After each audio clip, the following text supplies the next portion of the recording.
قرآن میں بیان ہونے والے وہ نوجوان کون تھے جو 309 سال سوئے رہے؟ یہ کوئی کہانی نہیں، یہ اللہ کا معجزہ ہے۔ جب ایمان بچانا مشکل ہو جائے تو اللہ کیسے راستہ بناتا ہے۔ اصحاب کہف کا حیران کن واقعہ۔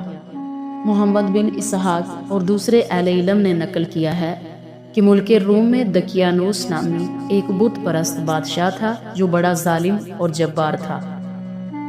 اپنی رعایا کو بت پرستی پر مجبور کرتا تھا اور زبردستی ان سے بتوں کو سجدہ کراتا۔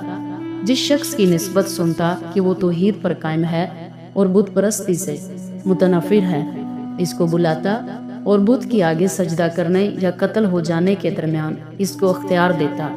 جو بت کو سجدہ کرتا وہ نجات پاتا اور جو انکار کرتا اس کو سنسار کرتا اور عبرتناک سزا دیتا۔ جہاں جہاں اس کی حکومت تھی سب جگہ یہی آفت برپا تھی۔ روم کے شہروں میں ایک شہر جس کو عرب میں ترتوس کہتے ہیں، وہاں چند نوجوان تھے جو شاہی خاندان سے تھے۔ ایک اللہ کی عبادت کرتے تھے اور توحید پر قائم تھے اور دین مسیح کے پیروکار تھے، اور بعض علماء یہ کہتے ہیں کہ عیسیٰ علیہ السلام سے پہلے گزرے ہیں اور عیسیٰ علیہ السلام کی رفع الی السماء کے بعد خواب سے بیدار ہوئے ہیں۔ امام طبری فرماتے ہیں کہ اکثر علماء کا قول یہ ہے کہ یہ لوگ عیسیٰ علیہ السلام کے بعد گزرے ہیں اور ان کا قصہ حضرت عیسیٰ علیہ السلام کے پہلے کا ہے۔ ابن کثیر نے اسی قول کو ترجیح دی ہے کہ یہ واقعہ حضرت عیسیٰ علیہ السلام سے پہلے کا ہے۔ اس ظالم بادشاہ کو جب ان نوجوانوں کا حال معلوم ہوا تو اپنے پیادے بھیج کر ان کو بلوا لیا اور کہا کہ تم میرے معبودوں کو کیوں نہیں پوجتے اور ان کے لیے قربانی کیوں نہیں کرتے؟ تم کو چاہیے کہ عقیدہ توحید سے باز آ جاؤ ورنہ میں تم کو قتل کر دوں گا۔ اس کے جواب میں انہوں نے کہا کہ ہمارا معبود وہ ہے جس کی عظمت اور جلال سے آسمان و زمین ہے، ہم اس کے سوا کسی کو نہیں پوجیں گے، تجھ سے جو ہو سکتا ہے کر گزر۔ اس کے بعد دوسرے ساتھیوں نے بھی یہی کہا۔ اس ظالم نے جب ان کا یہ قول سنا تو ان کے کپڑے اور سونے چاندی کا جو زیور وہ پہنے ہوئے تھے سب اتروا لیے اور کہا کہ جس سزا کا میں نے تم سے وعدہ کیا ہے وہ میں تم کو ضرور دوں گا، مگر میں تمہاری نوعمری کا خیال کر کے تم کو مہلت دیتا ہوں تاکہ تم اپنے معاملے میں غور و فکر کر لو۔ اچھا اب تم جاؤ، اگر تم نے عقل سے کام لیا تو بہتر، ورنہ تمہاری سزا قتل ہے۔ یہ کہہ کر وہ ظالم کام سے دوسرے شہر میں چلا گیا، اور جب یہ نوجوان اس سے جدا ہوئے تو آپس میں مشورہ کر کے یہ طے کیا کہ سب اپنے اپنے باپ کے گھر سے کافی مقدار میں خرچ لے لیں، پھر اس میں سے کچھ خیرات کریں اور باقی کو بطور توشہ اپنے ساتھ رکھیں اور شہر کے قریب جو پہاڑ ہے اس کے غار میں جا کر چھپ جائیں اور وہیں رہ کر اپنے خدا کی عبادت کرتے رہیں۔ چنانچہ وہ سب اس رائے پر متفق ہو گئے تو اس میں سے ہر ایک نے اپنے باپ کے گھر سے خرچ لیا، کچھ اس میں سے خیرات کیا اور باقی کو اپنے ساتھ لے کر غار کی طرف روانہ ہوئے۔ راستے میں سے ایک چرواہا اور چرواہے کا کتا بھی ان کے پیچھے پیچھے ہو لیا۔ کافی دفعہ انہوں نے اس کتے کو ہٹایا لیکن وہ نہ ہٹا اور اس نے ان کا پیچھا نہ چھوڑا۔ خدا تعالیٰ نے اس کتے کو بولنے کی قوت دی۔ وہ بولا کہ تم مجھ سے نہ ڈرو، میں خدا کے دوستوں کو دوست رکھتا ہوں اور میں تمہاری حفاظت اور پاسبانی کروں گا۔ جب پہاڑ کے پاس پہنچے تو وہ چرواہا بولا کہ میں اس پہاڑ کے ایک غار کو جانتا ہوں کہ ہم اس میں پناہ لے سکتے ہیں۔ متفق ہو کر سب اس غار کی طرف روانہ ہوئے اور غار میں پہنچ کر نماز اور تسبیح اور تحمید میں مشغول ہو گئے۔ ان میں سے ایک کا نام تملیخہ تھا، اس کے پاس سب نے اپنا خرچ جمع کروا دیا۔ وہ رات کو چھپ کر اور بیس بدل کر شہر میں جاتا اور ان کے لیے کھانا لاتا اور شہر کی خبریں ان تک پہنچاتا۔ جب دقیانوس اپنے کام سے فارغ ہو کر پھر شہر واپس آیا تو اس نے ان 7 نوجوانوں کی تفتیش کا حکم دیا۔ تو اس آدمی کو جو ان کا ساتھی کھانا لینے جاتا تھا جب یہ معلوم ہوا کہ سرکاری طور پر ہماری تلاش ہو رہی ہے اور ہمارے اعضاء و اقارب کو مجبور کیا جا رہا ہے کہ ہمارا پتہ بتائیں، تو اس ساتھی نے یہ معلوم کر کے تھوڑا کھانا اپنے ساتھ لے کر اپنے ساتھیوں کے پاس آیا اور سارا حال بیان کیا اور بتلایا کہ وہ ظالم پھر شہر میں آ گیا ہے اور اس نے ہماری تلاش کا حکم دیا ہے۔ یہ سنتے ہی سب گھبرا کر سجدہ میں گر پڑے اور اللہ تعالیٰ سے دعا مانگی کہ اے اللہ اس ظالم کے فتنہ سے ہم کو پناہ دے۔ دعا سے فارغ ہو کر وہ آپس میں باتیں کرنے لگے اور ایک دوسرے کو تسلی دینے لگے۔ اللہ تعالیٰ نے دفتن ان سب پر نیند طاری کر دی اور سب سو گئے، اور کتا غار کے منہ پر اپنے بازو پھیلا کر سو گیا۔ اگلے روز دقیانوس نے ان کو تلاش کیا مگر وہ نہ ملے۔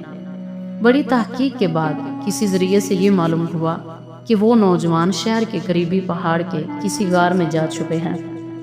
غرض یہ کہ بادشاہ دقیانوس ان کی تلاش میں نکلا اور اس غار کے منہ تک پہنچ گیا، مگر اس پر کچھ ایسا رعب اور دہشت طاری ہوئی کہ بادشاہ اور اس کے ہمراہیوں میں سے کوئی اندر داخل نہ ہو سکا۔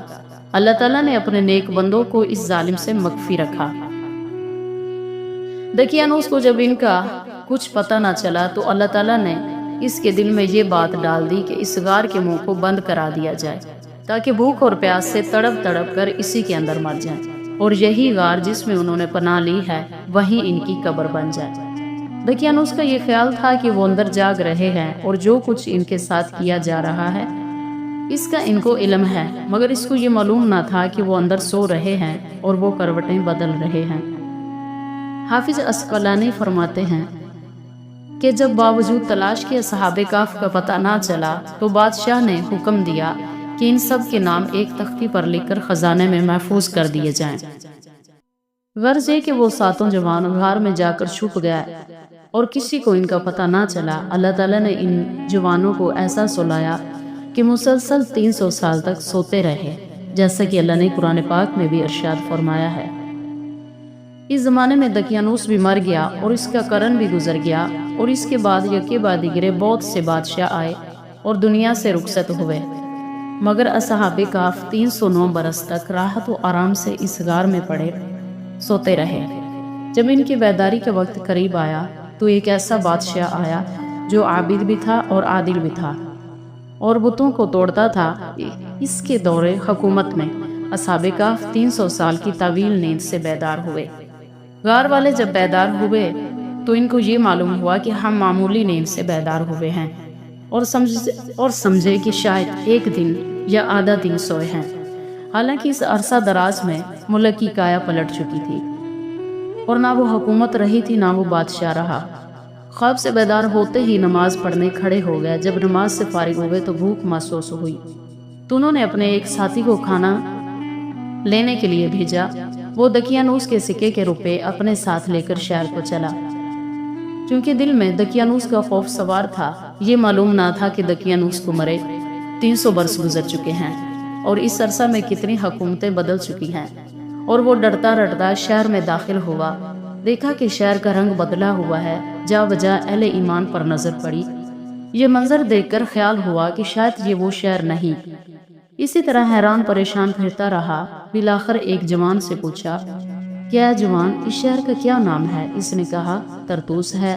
یہ سن کر اس کو اور بھی حیرانی ہوئی کہ یہ ماجرا کیا ہے۔ بالآخر دکان کی طرف گیا اور کھانا خریدنے کے لیے روپیہ نکالا اور دکاندار سے کہا کہ مجھ کو اس روپے کا کھانا دے دو۔ دکاندار نے جب یہ روپیہ دیکھا اور اس کی ضرب کو دیکھا تو حیران ہوا اور کہنے لگا یہ سکہ تو اس وقت کا نہیں، اور اپنے پاس والوں کو دکھایا اور بولا کہ یہ سکہ تو دقیانوسی سکہ ہے۔ اس دقیانوسی سکے کو دیکھ کر لوگ تعجب میں پڑ گئے اور آپس میں یہ کہنے لگے کہ شاید اس شخص کو پرانے وقتوں کا زمین میں گڑا ہوا خزانہ مل گیا ہے اور یہ شخص اپنا راز کسی پر ظاہر کرنا نہیں چاہتا۔ لوگوں نے اس سے پوچھا کہ سچ بتاؤ کہ یہ روپیہ تم کو کہاں سے ملا ہے؟ شاید تم کو اگلے زمانے کا کوئی خزانہ مل گیا ہے۔ اس نے جب ان لوگوں کی یہ باتیں سنی تو خیال کیا کہ شاید ان لوگوں نے پہچان لیا ہے، اب یہ لوگ مجھ کو اپنے بادشاہ دقیانوس کے پاس لے جائیں گے۔ تمام شہر میں اس کا چرچا ہو گیا، ہر شخص کی زبان پر یہی تھا کہ اس شخص کو پرانے زمانے کا خزانہ مل گیا ہے۔ اہل شہر اس کے ارد گرد جمع ہو گئے، اس کو دیکھتے اور یہ کہتے کہ واہ خدا، یہ جوان اس شہر کا باشندہ نہیں ہے۔ اس کو شہر کے 2 بڑے افسروں کے پاس لے گئے جو بڑے نیک بخت تھے۔ بڑے سوال و جواب کے بعد وہ دونوں افسر بولے کہ اس شخص کو بادشاہ کے پاس لے چلو۔ اس آدمی کو یہ گمان ہوا کہ اب مجھ کو اس ظالم دقیانوس کے پاس لے جائیں گے۔ بعد میں معلوم ہوا کہ وہ ظالم بادشاہ مر چکا ہے، جسے مرے ہوئے صدیاں گزر چکی ہیں۔ اس وقت اس نے بتایا کہ ہم چند جوان دقیانوس کے ڈر سے غار میں جا چکے تھے، وہاں جا کر ہم سو گئے، آج ہم کھانا لینے کے لیے آئے ہیں اور میں نے کوئی خزانہ نہیں پایا۔ اس وقت ان کو یاد آیا کہ ہم نے شاہی خزانے میں ایک تختی دیکھی تھی جس پر ان سب کے نام لکھے ہوئے تھے۔ تب ان کو یقین ہو گیا کہ یہ سچ بول رہا ہے۔ اس وقت بادشاہ اور شہر کے لوگ سب دیکھنے کے لیے غار کی طرف چل پڑے تاکہ اصحاب کہف کو اپنی آنکھوں سے دیکھیں۔ ادھر سے یہ معاملہ گزرا اور ادھر اصحاب کہف پریشان تھے کہ ان کا ساتھی کھانا لینے گیا تھا اور اتنی دیر ہو گئی کہ پکڑا تو نہیں گیا۔ یہ باتیں کر ہی رہے تھے کہ اتنے میں ان کا ساتھی ان سے آگے غار میں داخل ہوا اور سارا حال ان سے بیان کیا۔ اس وقت ان کو یہ معلوم ہوا کہ وہ اللہ تعالیٰ کے حکم سے 309 برس سوتے رہے اور صرف اس لیے جگائے گئے ہیں کہ لوگوں کے لیے قیامت کی نشانی اور حشر جسمانی کا نمونہ بنے، اور ان کے اس قدر طویل مدت تک پڑے سوتے رہنے اور پھر جاگ اٹھنے سے لوگوں کو معلوم ہو جائے کہ قیامت اور حشر جسمانی بلا شبہ حق ہے۔ اس کے بعد کچھ دیر اصحاب کہف زندہ رہے اور اس کے بعد فوت ہو گئے، اور اللہ تعالیٰ نے لوگوں پر ان کا رعب اتنا طاری کر دیا کہ جو بھی غار کی طرف جاتا تو اس پر خوف طاری ہو جاتا اور وہ اندر داخل نہیں ہو سکتا تھا، جیسے کہ اللہ تعالیٰ نے قرآن پاک کی آیت نمبر سورہ کہف کی 9 اور 10 میں بیان کیا، جس کا ترجمہ ہم پچھلی ویڈیو میں پڑھ چکے ہیں۔ اب آیت نمبر 11 سے ترجمہ سنیں۔ اللہ تعالیٰ نے فرمایا، پس ہم نے ان کے کان غار میں کئی سالوں تک بند کر دیے، پھر ہم نے انہیں اٹھایا تاکہ جانچیں کہ دونوں گروہوں میں سے کون اس مدت کو زیادہ درست شمار کرتا ہے اور وہ کتنے دن ٹھہرے رہے۔ ہم تمہیں ان کا حال ٹھیک ٹھیک بیان کرتے ہیں۔ بے شک وہ چند نوجوان تھے جو اپنے رب پر ایمان لائے تھے، اور ہم نے انہیں ہدایت میں اور بڑھا دیا تھا، اور ہم نے ان کے دل مضبوط کر دیے۔ جب وہ کھڑے ہوئے تو کہنے لگے، ہمارا رب آسمانوں اور زمین کا رب ہے، ہم اس کے سوا کسی معبود کو ہرگز نہ پکاریں گے، ورنہ ہم بہت ہی غلط بات کہیں گے۔ یہ ہماری قوم ہے جس نے اس کے سوا دوسرے معبود بنا لیے ہیں۔ کیوں نہیں یہ لوگ ان پر کوئی واضح دلیل لاتے؟ بس اس سے بڑا ظالم کون ہے جو خدا پر جھوٹ باندھے؟ اور جب تم ان سے اور ان کی عبادت سے الگ ہو جاؤ جنہیں وہ اللہ کے سوا پوجتے ہیں تو غار میں پناہ لے لو، تمہارا رب تم پر اپنی رحمت پھیلا دے گا اور تمہارے کام میں آسانی کا سامان کر دے گا۔ اور تم سورج کو دیکھو گے کہ جب طلوع ہوتا ہے تو ان کے غار سے دائیں جانب ہٹ جاتا ہے، اور جب غروب ہوتا ہے تو بائیں جانب کتراتا ہوا چلا جاتا ہے، اور وہ اس کے کھلے حصے میں تھے۔ یہ اللہ کی نشانیوں میں سے ہے، جسے اللہ ہدایت دے وہی ہدایت پاتا ہے، اور جسے وہ گمراہ کر دے اس کے لیے تم کوئی رہنما نہ پاؤ گے۔ اور تم انہیں جاگتا ہوا سمجھتے حالانکہ وہ سو رہے تھے، اور ہم انہیں دائیں اور بائیں کروٹ بدلتے رہتے تھے، اور ان کا کتا غار کے دہانے پر اپنی دونوں بازو پھیلائے ہوئے تھا۔ اگر تم انہیں جھانک کر دیکھتے تو الٹے پاؤں بھاگ کھڑے ہوتے اور ان سے خوف میں بھر جاتے۔ آیت نمبر 19 میں اللہ تعالیٰ نے فرمایا، اور اسی طرح ہم نے انہیں اٹھایا تاکہ وہ آپس میں ایک دوسرے سے سوال کریں۔ ان میں سے ایک کہنے لگا، تم کتنی مدت ٹھہرے رہے؟ انہوں نے کہا، 1 دن یا دن کا کچھ حصہ۔ انہوں نے کہا، تمہارا رب بہتر جانتا ہے جتنی مدت تم ٹھہرے رہے، بس اپنے میں سے کسی کو یہ چاندی کا سکہ دے کر شہر بھیجو، وہ دیکھے کہ کون سا کھانا زیادہ پکیزہ ہے اور تمہارے لیے اس میں سے رزق لے آئے، اور نرمی سے کام لے اور کسی کو تمہاری خبر نہ ہونے پائے۔ آیت نمبر 20 میں اللہ تعالیٰ نے فرمایا، بے شک اگر وہ تم پر قابو پا گئے تو تمہیں سنسار کر دیں گے یا تمہیں اپنے دین میں لوٹا لیں گے، اور پھر تم کبھی فلاح نہ پا سکو گے۔ اللہ تعالیٰ سے دعا ہے اللہ تعالیٰ ہمیں قرآن پاک پڑھنے اور سمجھنے کی توفیق عطا فرمائے، آمین۔